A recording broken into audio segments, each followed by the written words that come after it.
Broadcasting from the Bayou State and all around the Gulf Coast and streaming nationwide. This is the C.L. Bryant Show. Good evening, everybody, and welcome to the C.L. Bryant Show. It is Monday, and I see that you made it through the weekend, and I'm really glad that you did.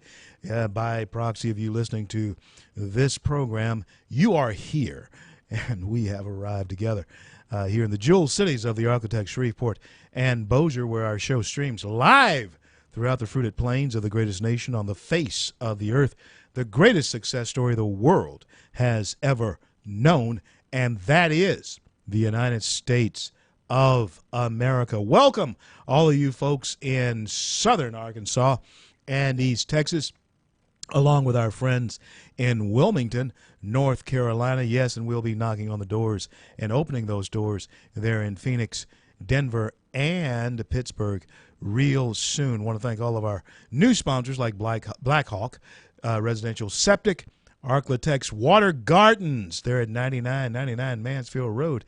John and Mary, thank you for being there for us. One Planet Solar, Once Upon a Diamond, will be coming on with us next week. And, hey, I got to tell you, it's all good. Once Upon a Diamond. You might want to check them out right now before Valentine's Day. Jay Watley, before we do anything else, Come on, baby. Before we do anything else, listen, I don't care if you love, hate Tom Brady, if you love or hate the Patriots. Winners win, don't they, baby? Winners win. They do win, and, that's probably the most unique thing I think I've ever seen in my life, I think, football-wise. Going into that game, postseason in the history of the NFL, teams leading by 19 points or more in the fourth quarter are 93-0. 93-0. Yeah. And it looked as though it's exciting. They were going to tank. People were tuning out the game. People were walking out the stadium. Here's the story, man, and I'll give you the brief version. I'm watching at a Super Bowl party. Halftime rolls around. I watched a little bit of the third quarter. Now it's 28-3. I got to drive and pick up my daughters. I said, this game's a blowout. By the time I picked up my second daughter, I just checked the score on my phone. It was 28-20. So I unloaded the kids at my grandma's house and went back into the house. I said, we got to watch the finish of this game. If you would have said at that moment 28-3, I think if you had even said, I think they have a chance, you'd have been called crazy. No way. Amazing, man. Jay, did you get a chance to see the new catch? You see, Franco Harris once owned the words "the catch." Yeah, and then David Tyree from the Giants fan, when the helmet catch. Yeah. This catch that you're talking about, the Edelman catch. That was the catch. Wow. It's miraculous. But listen, folks, we got a lot of things to talk about. But I wanted to bring Brady into the mix because you know that he's a friend of DJT, Donald J. Trump, the president, President Donald J. Trump, who is the president of the United States, of course. But there are a lot of people who do not want to admit to that. And for the life of me, I don't understand why. We have done everything that was necessary to win the election. It was Hillary's to lose. She lost. But check this out. Listen to me, folks. And don't let this be you. Don't let this be you. In San Francisco, and don't let this be your community. In the Bay Area, in San Francisco, like last week when Milo was speaking there at Berkeley campus, there in Cal Berkeley. Milo was speaking. Milo's going to be on the show later on this week. Now, they were burning the place down because a conservative was coming to speak on campus. Someone with conservative views, young conservative, even gay conservative, was coming to speak on campus. Do you know that the climate for people who are Republicans and conservatives is so bad in the Bay Area right now that there are conservatives who meet in secret because of the threats of violence on them if they're found out to be conservatives. Crazy, you may say. Why did they? How did that happen? I ask. But let me tell you something. One of the tools of progressive liberals, and this is the playbook of Saul Alinsky's Rules for Radicals: create chaos. Create chaos. You don't have to have a reason. No, you do not have to have a reason. You just have to create the chaos if you are against conservative principles and ideas. Once you create the chaos, you create the confusion, which creates the fear, which causes people to back down. And that's exactly what is happening in the Bay Area, in the San Francisco area. Now, the same thing can, in fact, occur anywhere. Create the chaos, you create the confusion, you create the fear, because people start being afraid for their property, their families, themselves. And so, in order to make sure that there's no real confrontation unless you come through their door, they'll shoot you, that's for sure. They back down. This is also the method that they're unloading on President Trump. Everything that he says or does, they want to create some chaos around it. That is the rules for radicals. We've had Saul Alinsky's son on the show, David Alinsky, and he explained those rules for radicals. And let me tell you, conservative people, Republicans, his advice to us: you too better get with the program. We'll talk more about the Ninth Circuit Court of Appeals and their ruling that should be coming down pretty soon. I'm CL.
CL.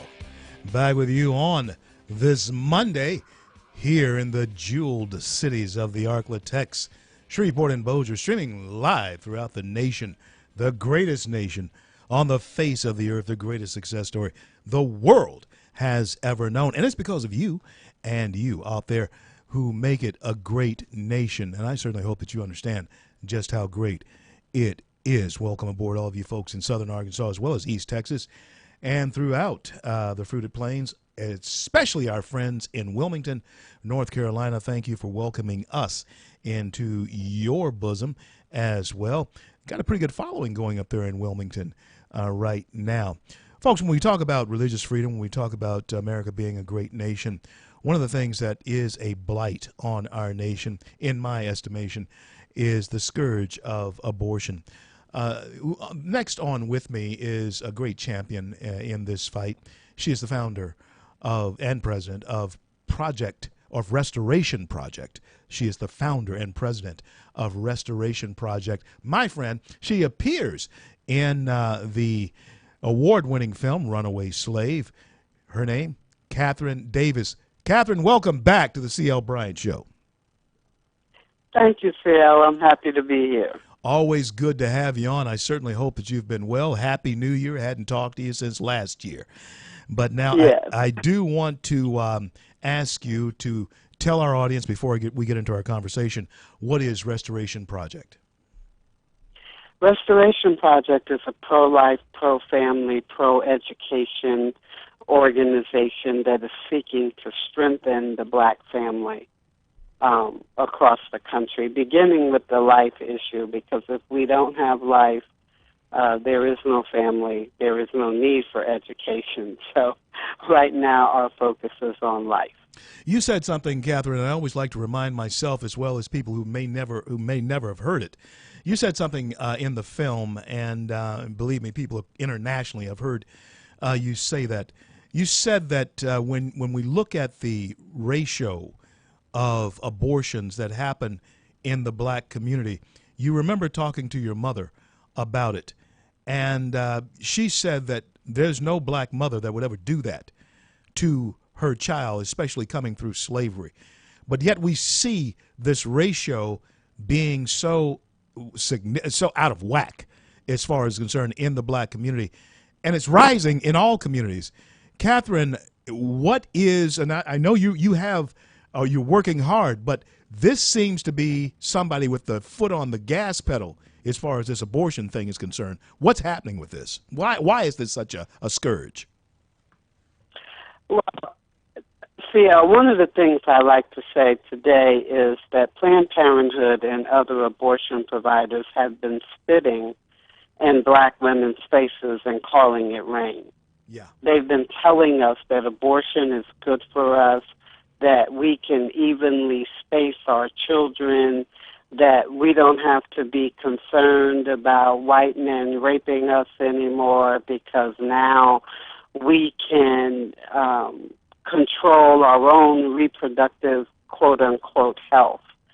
But what they're not telling us as women is what's really going on in these abortion clinics. And once a woman goes in there and has the abortion, she realizes she made an irrevocable decision.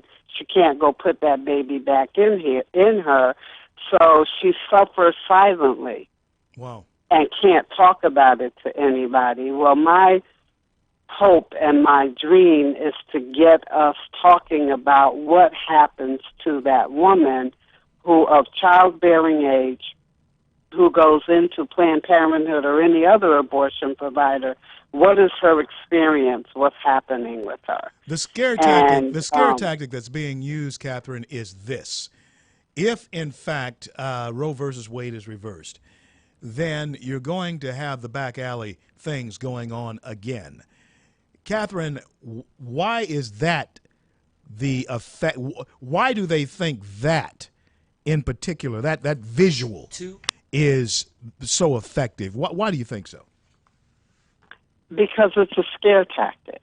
and they are putting fear ahead of safety of women. But I would suggest to you that the back alley abortionist, that coat hanger, simply put on a suit and is walking in the front door of that abortion clinic. So all of the things that they say will happen if Roe is overturned is actually happening today inside of these abortion clinics across the country, and very few of the states, if any, are monitoring them and shut them down. And in fact, the Supreme Court just ruled this past June that a state can't regulate an abortion clinic if it's going to, quote, deny access, unquote, to women of color in that community. So what they've done is cloaked the death style of abortion in a suit and sent it in the front door to lure women, particularly women of color, into those abortion dens because they want to control the population. Catherine, one of the things that I'm always concerned about when we bring up women's issues, especially this issue of abortion, there's always a man involved. What is the man's responsibility? That's something I want to talk to you about on the other side of the break. We're on with Catherine Davis, founder and president of the Restoration Project. We're going to find out why there is need for restoration of the family and restoration of women who have gone through abortions.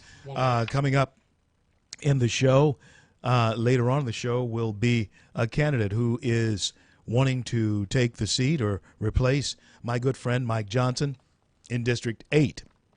Mike, as you know, is a great champion of life. If you were not with us in the March for Life, you missed out with 9,000 of us who marched across Red River Bridge a couple of Saturdays ago. And this young man, who was coming up after the break at the top of the hour, was with us, Raymond Cruz. He's going to be with us. But I'll be back with Catherine Davis, founder and president of Restoration Project, when I return. Don't go anywhere.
CL, back with you on this Monday evening.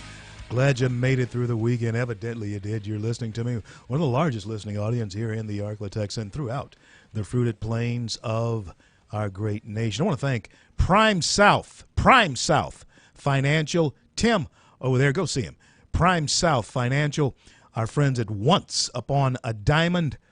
Oh yeah, you better go see them. You better go see them both now and after Valentine's Day. One Planet Solar, and along with Black Hawk Residential and Arklatex Water Gardens. I want to thank them. Those are new. Those are all new sponsors of the C.L. Bryant Show. On with me is Catherine Davis, founder and president of, she is the founder and president of the Restoration Project.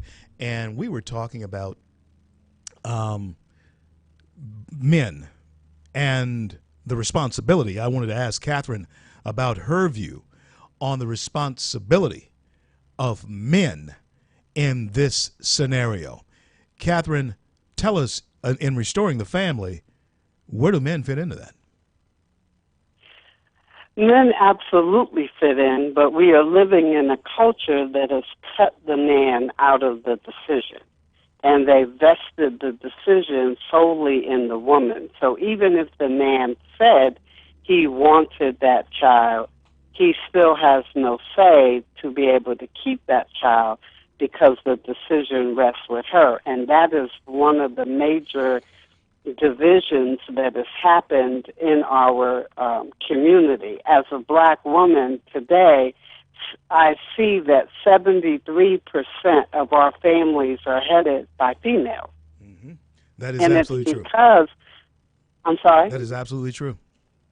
Yeah. And so, and then there are some men, like I'm sitting here now reading a post by one of my nieces up in Connecticut who is pro-life, and this young man says, I strongly believe in a woman's right to choose. If people don't want abortions, then logically they shouldn't have them. And then they change the subject away from abortion, and he goes into there are tens of thousands of children in foster homes waiting for adoption. Okay, that's interesting. But what does that have to do with a man? Killing their child. I don't understand. You see? I don't understand what that was about. But let me ask you this: what is this about, Catherine? How is it possible that the mother, the woman who brings or who is impregnated, wants to bring the child into the world, and she is the only one on the planet who does that as far as human beings are concerned? How is it possible that they don't see that as a life? That has escaped me. I have 11 grandchildren. I have 11 of them, and each one of them have their own different personality. They're all individuals, and they were all human as far as I'm concerned when they were conceived. How do we not see that? See, that argument died long ago. Every single woman going into an abortion clinic today knows very well she's taken the life of the child. She knows that. She knows it's on the ultrasound. Mm-hmm. Yeah, she knows. But you have to realize we've been under this cloud of abortion for 44 years. Yeah. So the young women that are of childbearing age now have been indoctrinated to believe that it's a convenient form of birth control. They've been told that their children are problems, that's going to stop them from living the life that they are choosing for themselves. So, just come see us and we'll help you take care of that problem. Children in the womb are now treated more like parasites and problems and burdens than the blessings that God said they are. So today, our young women of childbearing age are not like the young women of childbearing age in 1973, who really did wrestle with the decision. There's no wrestling, for the most part, happening today. It's a part of the culture. because it's become an acceptable form of birth control. Well, so it's an acceptable, and the way you and I, both of us are unashamed and professing Christians, and so murder of a child, in the way you and I understand it and believe it, is now simply an acceptable means of birth control. Catherine, that is frightening. That is absolutely atrocious. Let me get the website. Tell us the website as to how to find you, look at the work that you're doing there with Restoration Project. It is the-restoration-project.org. Okay. The-restoration-project.org. And Catherine, I know that you're going to fight the good fight because you are and have been fighting the good fight. And let's talk real soon. I need to catch up as far as concerned. I haven't talked to you in a while, but let's catch up and see what we might be able to do. I'd love to help you. Maybe just help you. As far as that's concerned. But listening to the show, there's a lot of people who listen to this show, and so there's a great opportunity for others too to help you. So God bless you and God keep you, and thank you so much for being on the program. Give the website one more time. The-restoration-project.org, and tell everyone to look at Evolution of the Negro Project if they really want to know what's happening with abortion today. Wow. Evolution of the Negro Project. Wow. Thank you, CL. Thank you. Talk to you soon. Catherine Davis, God bless. founder and president of the Restoration Project there. And you need to go check it out. Check it out.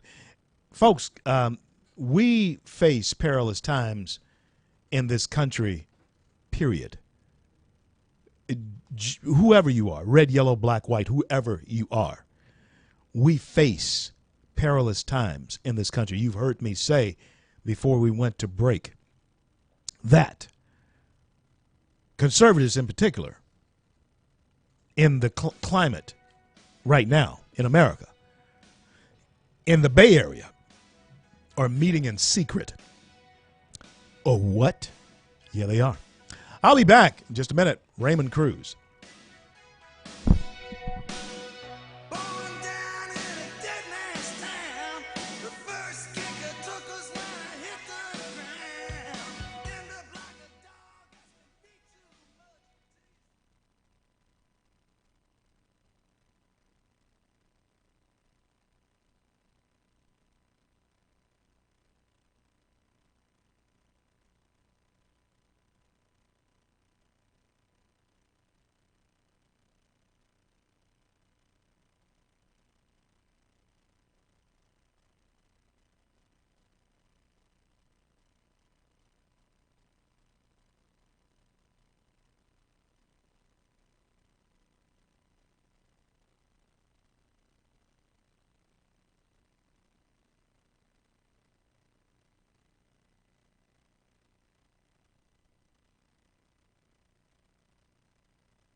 Broadcasting from the Bayou State and all around the Gulf Coast and streaming nationwide. This is the C.L. Bryant Show. Welcome back. It is I, your native son, C.L. Bryant. We're streaming live throughout the greatest nation on the face of the earth, the greatest success story the world has ever known, and that is America. And, of course, we're right here in the jeweled cities of the Arklatex, my hometown, Shreveport and Bossier City. Welcome aboard, all of you friends of ours in southern Arkansas and East Texas as well, and throughout the Gulf Coast of Louisiana, and our friends in Wilmington, North Carolina. Thank you so much for your friendship and bringing us into your fold. Well, friends, a great friend of the show, great friend of mine, and I truly believe is a great man. Mike Johnson has vacated his seat there in District 8, and we have, I do believe, someone who is an absolute worthy replacement for him in the personage of my next guest, Raymond Cruz. Motto, Life, Liberty, Louisiana. Life, Liberty, Louisiana. Louisiana, we need someone who thinks along those lines. He is a Christian, conservative, combat veteran, and a community leader. He is guided by his faith and a love for freedom. We're going to vote on March 25th. And I really want you to take a very close look at my next guest, Raymond Cruz. Thank you so much for being here. First time on the show, isn't it? Yes, it is, CL, and I can't tell you just how much of an honor it is to be here. I've heard you for years now, and just to actually be sitting in this seat is a true pleasure. God bless you and keep you for that, and to God be the glory. Let me ask you this now, and I ask this question, Raymond, to every candidate that runs for office that's come through here. All of them have come through here. Why do you want to represent District 8 from our place here in Louisiana? Well, I got to tell you, CL, it's more of a calling than it is a desire. I have wanted to participate more in government, not in an office per se, but I'm fascinated by the freedoms we have here, and I've felt more and more convicted over the years that we all need to take an active part in this democracy. But what really happened with me was I was called to do this. It was just a few months ago where I was helping out now Congressman Johnson a little bit on his campaign because I saw some negative attacks that just weren't warranted by Mike. I mean, just a great man, like you mentioned. He's always stood for just fantastic values. Everybody that knows him knows a great man that he is. So when we saw all these negative attacks, my friends and I were like, God says to love mercy and seek justice. And we're like, we got to seek justice here. We got to stand up for what's right. And that was my first real involvement, on a more than superficial level with politics. I like the way you're saying that, Raymond, because there are some people who go and get a job, and some people who look at serving in an office as another job. But, brother, when you look at it as a calling, I do believe that in itself makes a difference in your approach to the position, to the office that you have. Mike was that way. Mike looked at it as a calling on his life. And, of course, God ordered his steps all the way to Washington, D.C. Now, when you get the office, what does Raymond Cruz intend to do in this office once you get the answer the why, but now the what?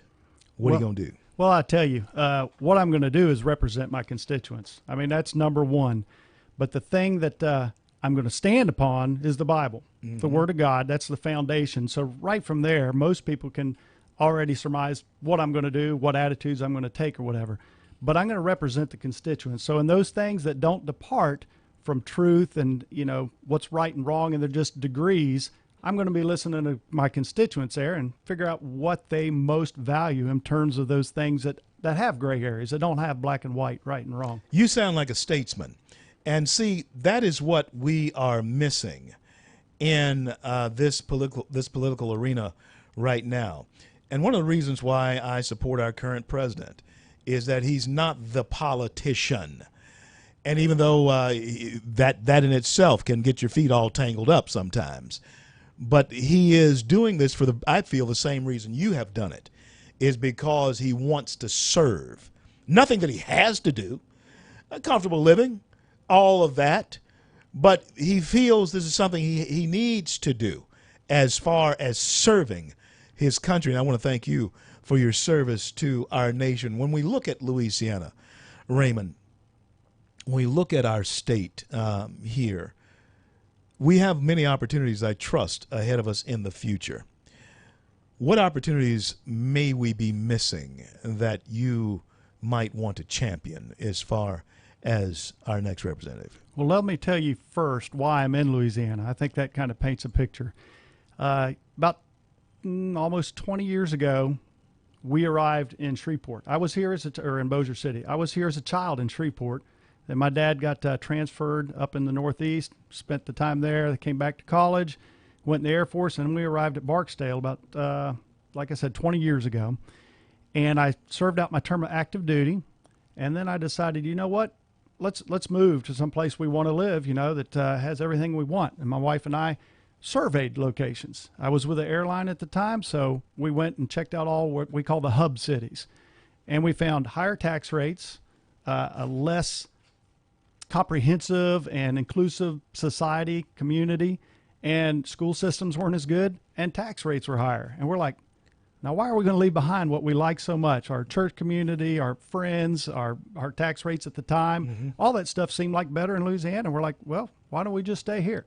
So that right there tells me a lot, or should tell the listener a lot, that we want to restore some of that stuff. We have some great things, like I said, community, our church environment, our education, in some way, and particularly where we are. Now, I know Louisiana as a whole has some problems, but we have a good spot there in Bossier City. Sure.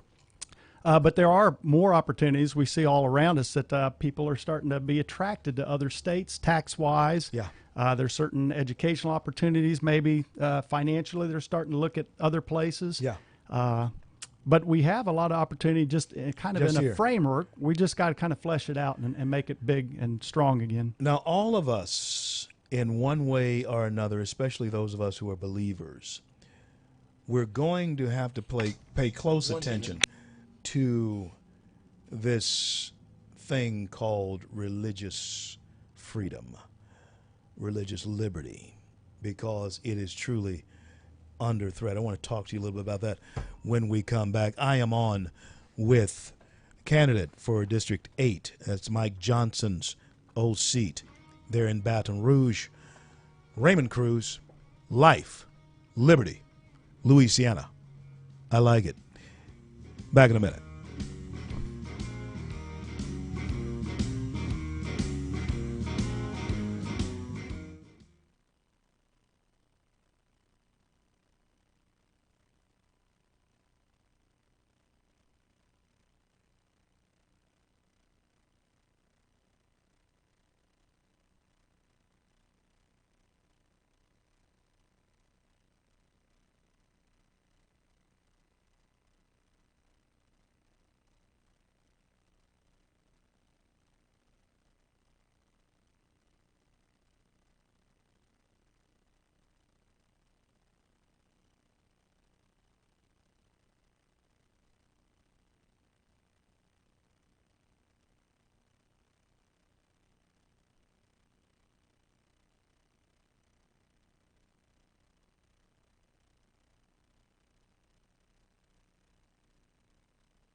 CL, back with you on this Monday. Hey, I hope you had a great start to the week. Got hot on us. Ended cold, now it's hot. I tell you something that's going to be a very hot race. It's going to be an important race, and that is who will fill the seat of now Senator Mike Johnson, Congressman Mike Johnson, Representative Mike Johnson. I want you to go to RaymondCruz.com, RaymondCruz.com.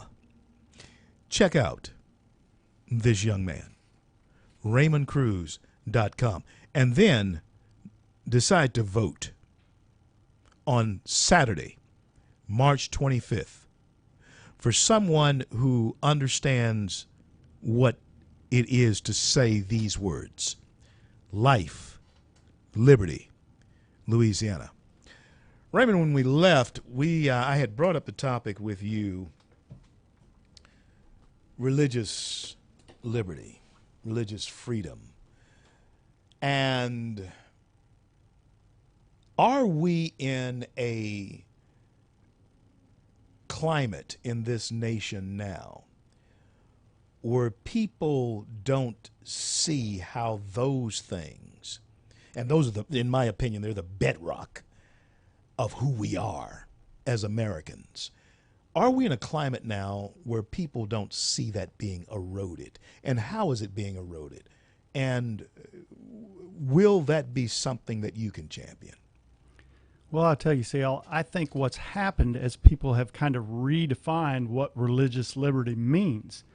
What the founders intended, which seems quite obvious, is that we have a country that's based on Judeo-Christian principles, that you're able to practice your religion, but they have to fall, the way you practice has to fall in the rights recognized in the Judeo-Christian system. So you can't go kill somebody, you can't go steal things from people. There are certain rights and responsibilities we have. Now, as long as you live within those, you can practice your religion, but that's the basis, is as long as they fit within those privileges and rights, ordained by those religious backgrounds there. Right, exactly.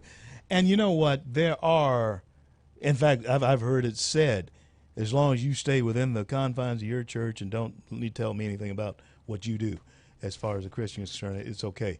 But now, oil and gas. Let's talk about oil and gas. It's the lifeblood of Louisiana. I believe that one of these mornings we're going to wake up and it's going to be back. But in the meantime, we have an incredible deficit here in this state. Our state is, well, we don't have money. We don't have any money. What could stimulate? What our children are leaving when they leave high school, when they graduate college even, they're leaving here. What are we going to do to sustain our quite possibly negative growth rate in this state? That's something we have to address. Well, there's several people out there speaking that it's not enough money, it's we're not spending it in the right places. So, I mean, that's a challenge right there. But I brought this report here that I thought was interesting by the Task Force on Structural Changes in Budget and Tax Policy. So we paid for these people to get down, sit, and look at our economy and figure out where are the opportunities, where we can we fix some of these problems. And I think this report, it looks pretty good. I haven't read every page of it, but on the surface, it looks like a pretty good attempt at addressing those issues. But we definitely have to look at the system as a whole. I'm sure most of the listeners out there are already aware of all the little set-asides. So that $300 million deficit or so, what do we have, a $27 billion budget? Yeah. If we could spread that out over everything, it'd be, I think it's 1.15% cut.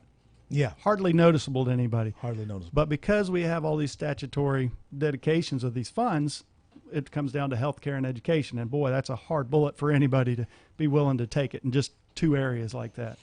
So it boils down to the regulators, those who take that budget, and then you have those special interests that all of a sudden crop up. You mentioned education. One of the things that is of great concern, or should be of great concern, to all of us here in Louisiana is the quality of high school, elementary education, the quality or the choice of someone choosing where they can actually go to school. We must, Raymond, address our educational crisis. Is it in a crisis mode, in your opinion? Oh, it is. I mean, every report you look at, we're at least the bottom 10 and sometimes further down in terms of states within this union. So it's depressing, definitely, to look at that and go, well, how come we're so far down on this list? But we have bright spots. I mean, there are bright spots of immensely capable schools, and I think we need to take those lessons from the ones doing best and see if we can replicate that.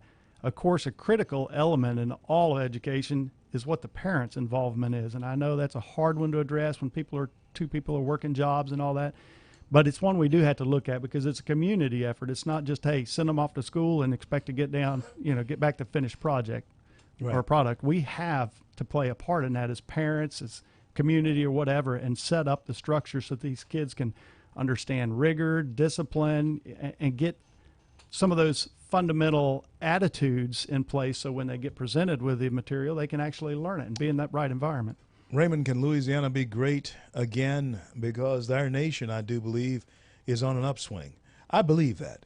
And I believe by sending people like yourself to office, our state, again, can be on an upswing. I hated to lose Mike, but I know that he is very valuable where he is now in the House of Representatives. Can we get there? Can we cultivate an attitude to get there? You've flown all over the world, I'm sure, and certainly all over the country. And I have seen some things, Raymond, as far as attitudinal things in Louisiana that, in my estimation, somehow gives me this, we're not as good as. I don't know if you know what I'm saying. 2 minutes. But I feel that sometimes from my fellow Louisianians. Jobs, education, just a booming economy. Do we have the capabilities to do that? That's what we need to answer. That's interesting. You said attitude. When I first went to the major airlines, they said, we can train anybody to fly, but we can't change their attitude. So attitude is a very difficult thing to change. But I think if you give people a sense of what they're capable of, that they can rise to that, but they've got to know they're capable. They can't continually be bombarded by the message, you just can't do it. You can't achieve. Right. You're always going to be at the bottom. Right. I like that. Listen, folks, Raymond Cruz has been my guest. I do wish you well. His website, RaymondCruz.com. District 8 is the seat that he's running for, the seat that he will represent. It is Mike Johnson's old seat. Life, liberty, Louisiana. Raymond, we're going to have you back. Fantastic. But I wanted to introduce you to the folks today. And, folks, that's the introduction. I do believe that he is a Christian, conservative. I know he's a combat veteran and a community leader. There is no question about that. God bless you and keep you. Thank you so much, CL. It's been a pleasure. I'm CL. We'll be back.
back with you on this. Jay, you let me do that. Yeah, you know, sometimes we got, what, about 8 microphones in here? Sometimes I guess you can grab the wrong one. It happens, And I you know? did. Hey, folks, I was talking away on the wrong mic. But anyway, so glad to be back with you. I really like that Raymond Cruz. Really great guy. Folks, I really like our nation, too. And I see what I'm beginning to see. And I certainly hope that we understand this. That we can get into a rut. We can get into a rut. Someone has said that a rut is nothing more than a grave with both ends kicked out. Are we in a rut? And is that rut getting deeper because we are so divided at this point, by design, politically? The best way to stop the hole from getting deeper is to stop digging it. And we're digging it.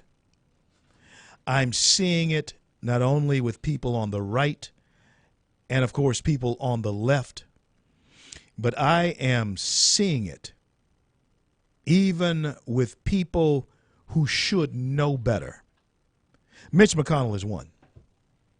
Yeah, he's definitely one. Donald Trump has been president for 3 weeks. Not quite. 3 weeks. And I have got to tell you, I have not seen the type of venom launched at any president, certainly not at Obama. No. There was never this kind of venom launched at Obama. Yes, you had grassroots movements, you had Tea Partiers out there, but they were protesting something, folks, called taxes. Tax enough already was the idea behind that movement. There was a purpose in the demonstration, and the demonstrations were never violent. The demonstrations were never burning down anything. And they were never, at least as far as the movement was concerned, targeted at the man who became president, and that was Barack Obama. They were targeted at the policies. What we're seeing now in America, go back to yesterday. Tom Brady, and folks, I got to tell you, winners win. Okay, I'm sorry. Winners win. Tom Brady, a week before the game, was basically put on blast, put on the spot for being a friend of the current president of the United States. And then there were people who were rooting against him because he was a friend of the president of the United States. Ludicrous. Definitely ludicrous. You have a federal appeals court judge who blocks a presidential order that is absolutely lawful in protecting our homeland because he doesn't feel that the presidential order was right. We're in a rut. And that rut is, in fact, deepening. And if we want to get out of this rut, we're going to have to stop spinning the American tires, because that's exactly what we are doing. We're going nowhere fast. We don't have an attorney general placed. Do you understand what I'm telling you? And the reason for that is because of the rut that we are in. Americans, all of you should know this. And maybe it is because of our deepest fear is that we are truly powerful beyond our own imaginations. Our nation can be great again. You heard me talking just a little bit ago with Raymond Cruz, candidate for District 8. And we were talking about attitudes. One of the things that trouble me, and all of you know that I travel a lot, and one of the things that trouble me, even if I drive over to Tyler, Texas, and the wife and I spend some time in Tyler, Texas, wonderful place, by the way, in Tyler, Texas. There's a place there, bed and breakfast. Go there. It's called Kippersall. It's a wonderful place. Go check it out. But Tyler is not quite as large as Shreveport, not as large as Shreveport, but there's an attitude there that has a can-do type of feel to it. Louisianians, one of the things I loved about living in Texas for the years that Jane and I lived in Texas was that everybody in Texas was proud to be in Texas. I strut my home state around wherever I go. I'm proud to be a Louisianian. But now we have to expand beyond that, especially with a state like California, in that Bay Area. 1 minute. Conservatives are saying they have to meet in secret. That's a rut. We're in a rut. If we cannot have honest discussion about our differences without someone being evil, then Americans, I am telling you, revolution is in the air. I'm CL. We'll be right back.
CL back with you on this Monday, and thank you all across the fruited plains of America for joining me here tonight. And I am telling you that there is, pardon me, a design that is going on in this country. It is global. Today, there is a report out that claims a paper that argued in favor of global warming. Now, this is by NOAA, which is the National Oceanic and Atmospheric Administration, NOAA. It keeps most of the data on the atmosphere throughout the world. It claims that a paper that argued in favor of global warming was deliberately published close to UN climate conference in Paris and contained unverified and flawed data. Why would they do that? Why? Why would they do that? I tell you why. To set an agenda. To set up a religion. You do know that global warming is religion. And anybody who does not feel as though that global warming is real, then you are a pariah. 320-5335, 320-5335. I'll take some calls now if you want to talk. But I want to talk to you about this for certain. There is a design, folks. A design that has been going on for a long time. It's been going on, yes, with the gay agenda. It's been going on, yes, with in our school systems, in dumbing down our children as to the importance of patriotism. It's been dumbing down our children and making them very emotional about polar bears who habitually float on ice caps in the water, in the ocean, the Arctic, because that's how they catch their food. It has been an actual design.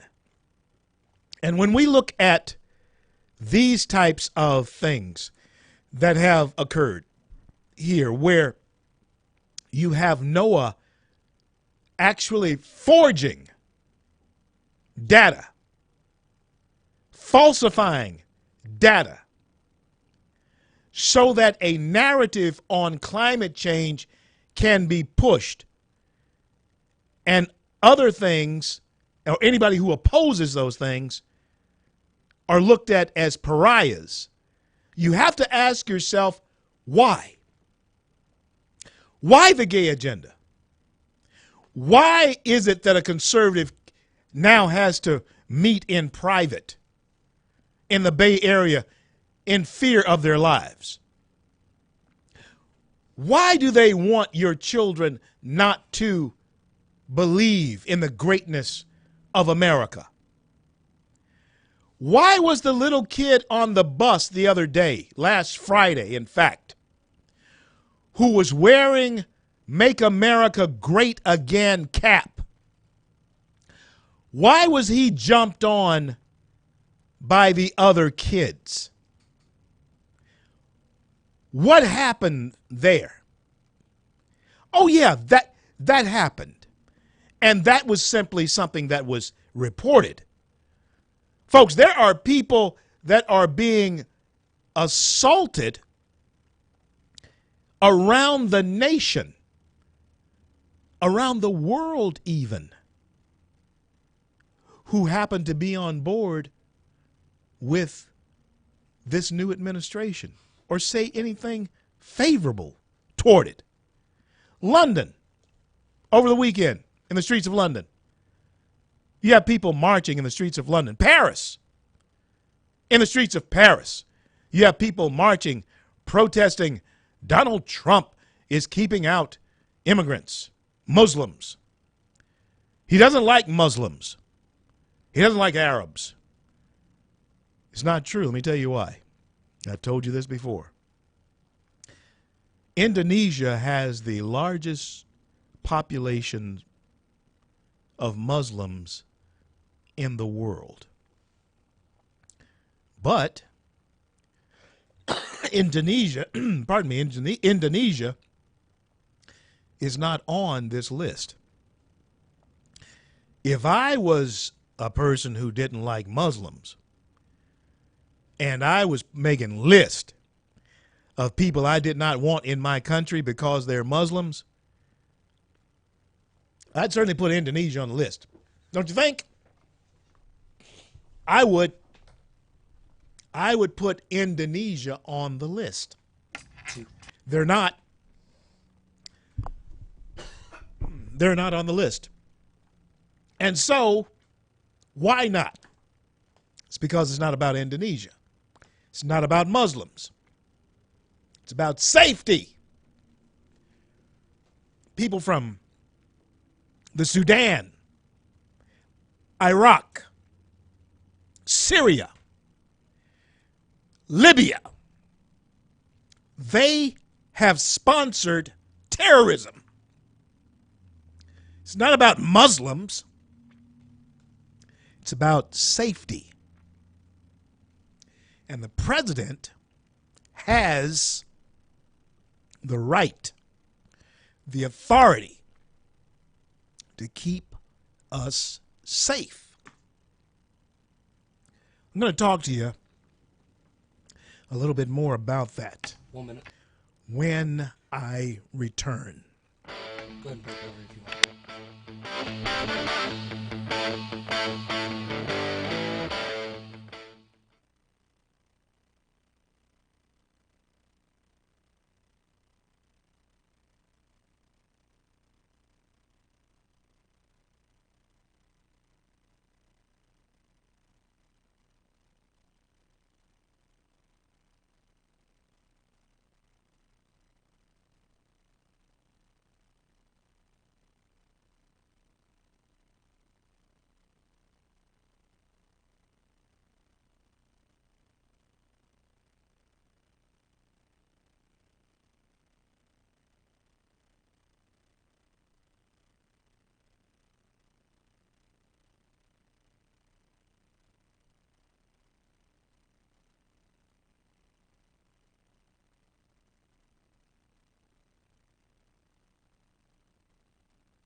CL, back with you.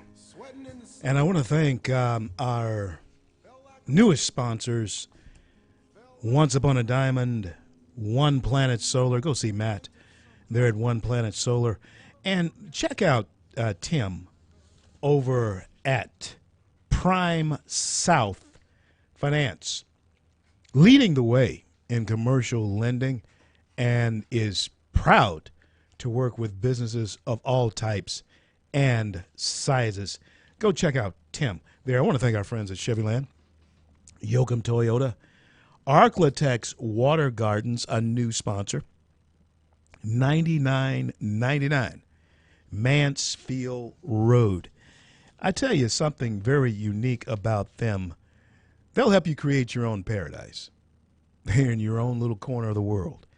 Arklatex Water Gardens. Go check them out. And then One Planet Solar, Black Hawk Septic. Thank you so much for being our newest sponsors. Now, pardon me, I was talking to you folks about, and you know what? I was talking to my doctors. I'm talking to you about this sinus thing that plagues me, especially here. They're doing a lot of work here in Town Square, in Town Square media. And I got to tell you, certain things that you may take, you may drink, like coffee. I didn't know this, and I drink coffee all the time. But if you have a sinus problem, coffee's not good for you. It just makes it go crazy. And so I'm going to have to cut out my coffee. I don't know if going to decaf will help or not.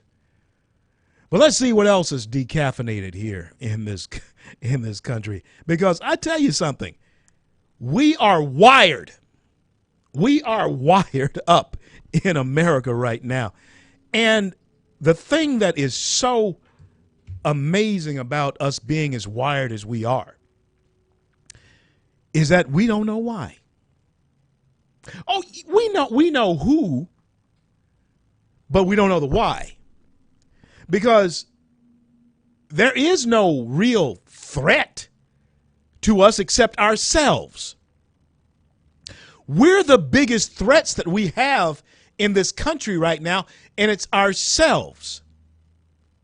We have hired a new man to take care of our borders. We hired a new man to watch who comes into this country.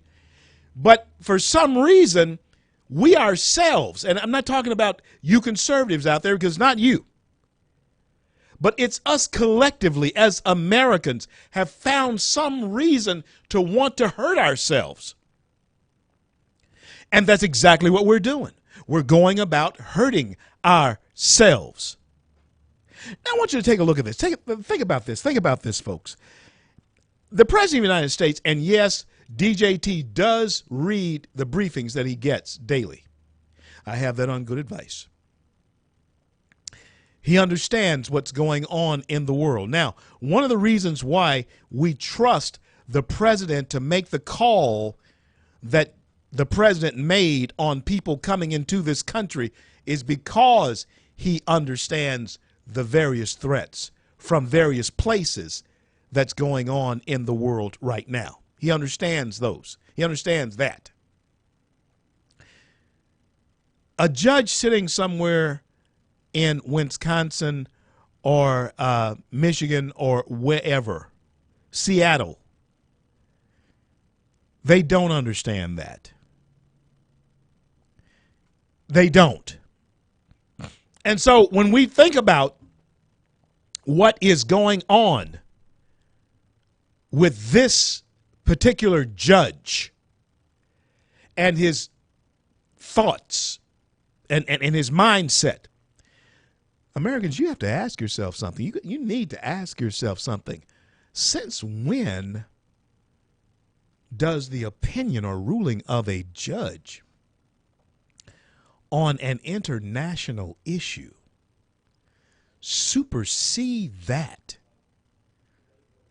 of the elected president of the United States of America?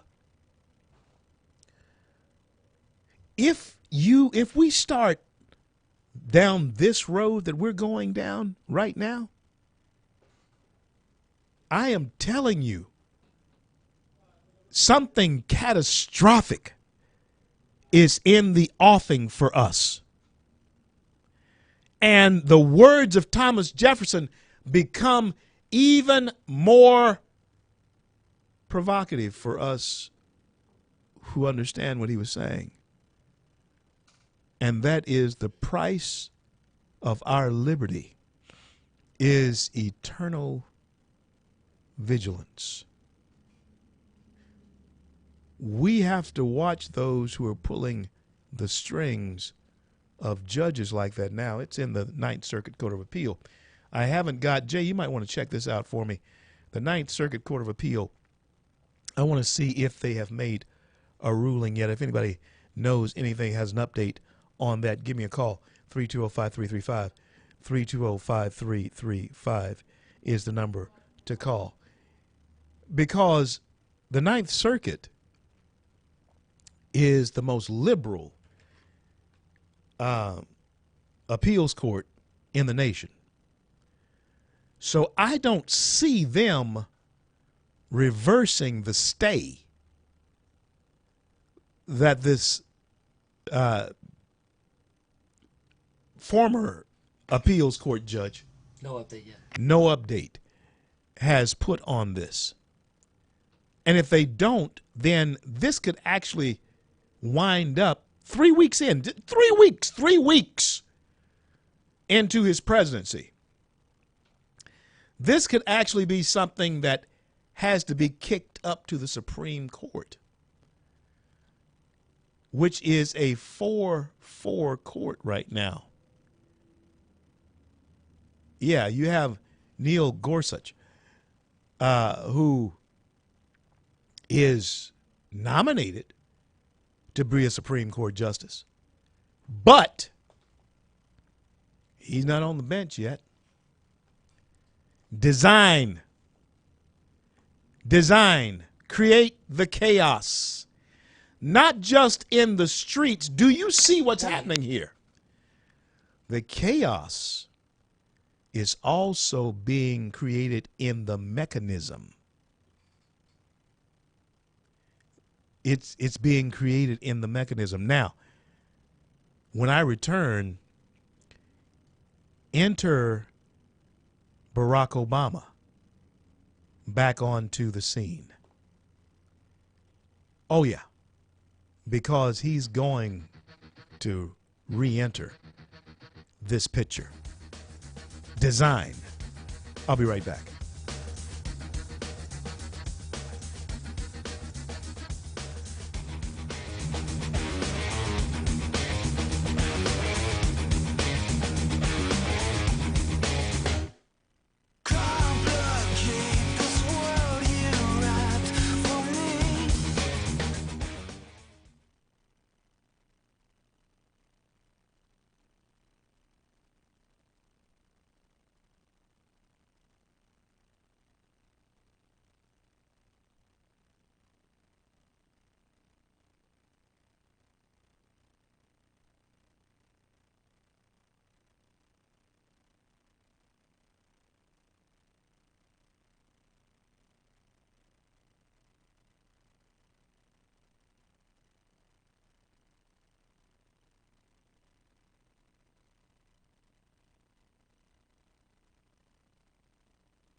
Broadcasting from the Bayou State and all around the Gulf Coast and streaming nationwide. This is the C.L. Bryant Show. CL back with you here, home stretch of the C.L. Bryant Show for this Monday. Yes, I was saying to you that in the wings and by design, Barack Obama will be making a reappearance onto the stage. You see, George Soros is sponsoring, and if you don't know about this 86-year-old man who is a merchant of chaos by virtue of spending his money on progressive liberal things like bussing in protesters. They were outside of the Super Bowl in Houston last night. Oh, yeah, they were out there. They set fire there in Berkeley, Cal Berkeley. They were there. He sponsored the Black Lives Matters movement. Yeah, he's an 86-year-old man. He sponsors all of those types of chaotic things, and his most effective voice for 8 years in this country that actually brought us to a point of $20 trillion debt was the past president. Do you think that that money that he spent on that presidency and the money that he put into the Hillary Clinton campaign, he's going to let go to waste? He may not be able to use Hillary, but he can still use Barack. Evidence of it is this. Pardon me. Last week, Barack Obama from the Caribbean, where he was vacationing, told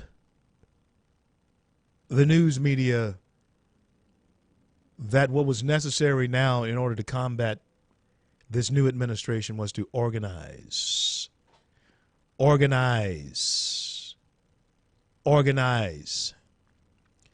Now, what is he known for? He was a community organizer. Yeah, he was. And I'm telling you that all of this is by design. 4 minutes. Don't you think that it's not? Kenny, I have 1 minute, I believe it is. Oh, 4 minutes. I have 4 minutes. So I'm going to take a couple of your calls. Kenny, I'm going to take your call right now. Kenny, thank you for listening. Thank you for calling. What's on your mind? Okay. Well, what I was going to tell you, we all keep calling them the progressive radicals or left. Yeah. We need to call them the Bolsheviks because, it's only been 100 years since they overthrew the Tsar in Russia. Yeah. And they use pretty much the same tactic they're trying to do right now. And when they call Trump a fascist, I don't know if a fascist would be even worse than what Stalin was, because Stalin killed 20 million people. That's right. He certainly did. And listen, when we look at what the Stalinists in this country would do to us, Kenny, I have a feeling if they had their way with some of us as conservatives, they'd do the same thing. Well, they probably will if they get half a chance with these courts and judges you're talking about. But anyway, I just wanted to bring that up for people to be reminded. I know we don't teach in American history anymore or world history, but in October it will be 100 years since the Tsar was overthrown. And the big problem was everything was dictated out of Moscow. Yeah. Just like everything is dictated out of Washington now. Tsar Nicholas Romanov Yep. they took him and his family and killed them. Right. That's what happened. And that's a good catch. That's a really good call. I really do like it. And several million other people. Yes, and listen, thank you so much for your call, and thank you for pointing that out, folks. And thank you for what you're doing. We'll talk to y'all later. Yes, sir. God bless you. Let me tell you something, folks. That is a very good observation there, Kenny made. That's a very good observation.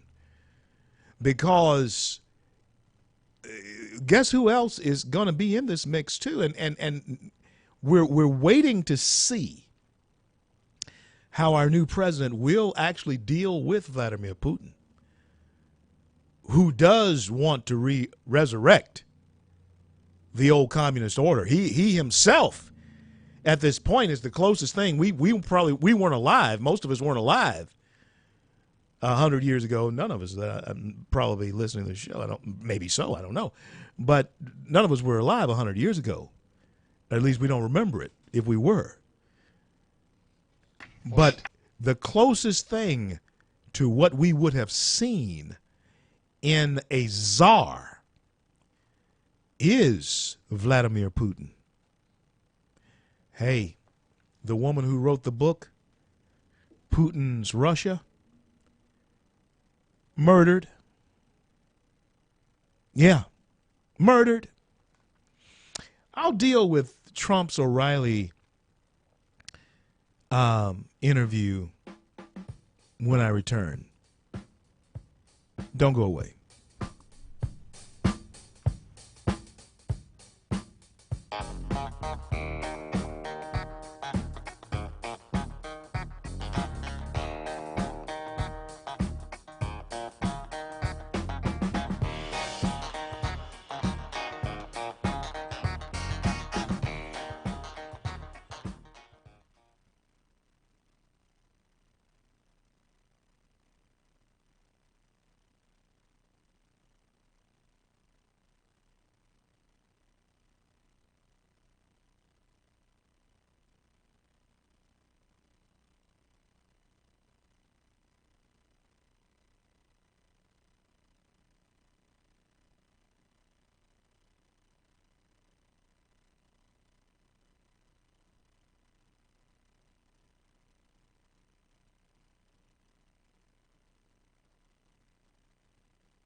CL with you here, and you might want to get this book. Anna Politkovskaya wrote the book Putin's Russia. Yeah. She was killed about 10 years ago. I think it was 2006. She was killed most likely for writing the book. And so yesterday, folks, and this has been, and DJT, he's going to have to, and understand, I understand, you should understand, America should understand that we hired a businessman to take care of business, and he sees things not through a political lens, but through a business lens. And he knows that the business of being a country is dirty business. It certainly can be. But the hoopla that's being stirred up around the country, and in some cases, I understand why Americans are sensitive to something said like this, because of our affinity for our nation. And we feel that the politicians who represent us should always sugarcoat whatever they say about our nation. Why? Because it is our nation. But sometimes you just need to know the truth and hear the truth in plain old English. O'Reilly said Putin's a killer, which is true. Of course, there are people trying to, in fact, the Kremlin want O'Reilly to apologize for saying that. I doubt seriously Bill will do it, but we'll see. Trump, in answer to Bill O'Reilly's Putin is a killer remark, was, well, we are not all innocent either, which is true too. But the problem that many have, and you know, it's one of those what type of moments, what do you say type of moments, when you heard it, you know, you say, well, maybe he shouldn't have said it that way, and maybe he shouldn't have. But does that not make it true? And see, folks, what O'Reilly was saying was absolutely true. Putin is a killer. There's no doubt about that. But what Donald Trump was saying in response to that is, he that is without sin, throw the first stone. That's really what he was saying. And he was saying it in the context of, if this man can help me get rid of ISIS, he can be whatever he wants in his own country. And he can be. Because in that scenario, the enemy of my enemy is my friend until we get rid of our enemies. And then we can go back to our differences too. But let's get rid of our enemy. ISIS hates Russia as much as they hate us. Maybe not as much, but they hate them as much as they hate us. That's what Trump was putting, that's the context that Trump was trying to put it in. Now, again, we have Obama waiting in the wings to come onto the scene again as the mouthpiece of George Soros and organize the chaos. Organized chaos can take us to what Kenny was talking about. It can take us to a Bolshevik type of revolution. Organize the chaos. And let me tell you something, folks. I'm not really sure that, well, listen, there's no question that media is in on the deal. CNN is shameless in their desire to see this president overthrown 3 weeks into his presidency. Rough seas ahead. Do not kid yourself. Rough seas ahead. We're going to weather this storm, though. We're going to weather it. Why? Because we are Americans. And because the rabble, and yes, they are rabble, that would like to see the foundation of this nation destroyed, will not. They will not prevail. And why is that? Because of people like you who listen to our show.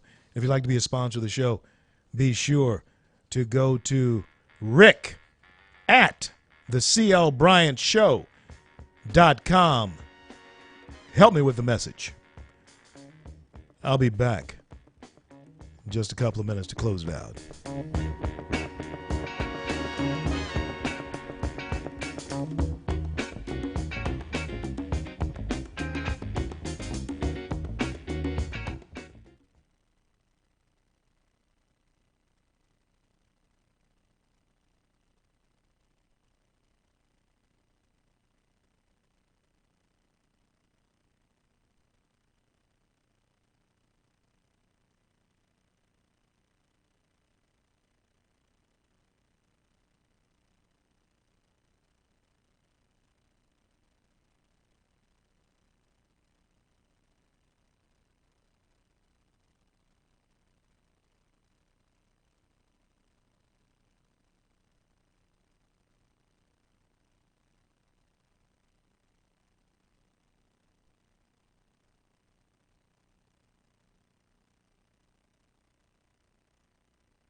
CL, back to close it out here tonight. Again, if you want to help me with the message, go to Rick at TheCLBryantShow.com, Rick at TheCLBryantShow.com. Yes, folks, we will survive this. We will get past this. The riffraff, the rabble that's out there in the streets causing the problems. Yes, they are there by design. Listen, you can't miss it. You cannot miss the design, the pattern in all of this. Now, mark my word, not too many days hence, not too many days hence, you are going to see the re-emergence of Barack Obama onto the scene. I'm not really sure what form it may take, but it will certainly be in the vein of organizing the chaos. We're yet to see the purpose in it, but it will be in the vein of organizing the chaos. Right now, the chaos is just in little pockets. I would not be surprised to see he and Bernie Sanders team up. I won't be surprised to see that. You heard it here first. You heard it right here first. And this is why our voice, we're hoping, is able to be magnified throughout the rest of the nation.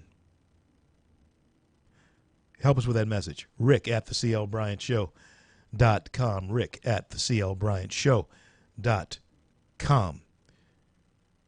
Yeah, we'll weather the. There are high seas, stormy seas out ahead of us. But we will weather this storm too. But we have to identify, we have to know, and we have to be able to see the pattern that's developing and combat it with every ounce of patriotic strength that we have to preserve the great republic that God has given to us as a nation, to protect the endowment